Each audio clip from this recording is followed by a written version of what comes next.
Welcome back. So rule 75 of the rules of acquisition is home is where the heart is, but the stars are made of latinum.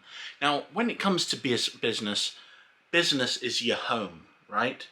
And the way I like to see it is that by learning and obtaining new things from the stars, from the people who can give you knowledge, the better your home life is going to become. So there is always knowledge out there. So latinum is very valuable in Ferengi culture.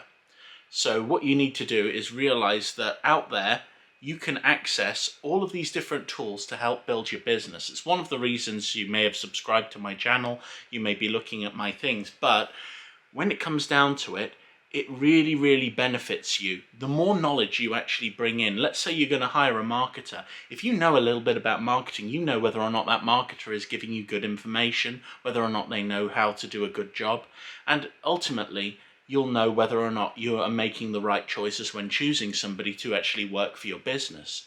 So when it comes down to it, you need to be looking to the stars, looking elsewhere to find new things that will help improve your home. Anyway, I hope that this has been helpful. I know that it's not quite the same, but I like to think of it as a very useful thing that you can incorporate into your business, and hopefully it will help you and you will learn from it.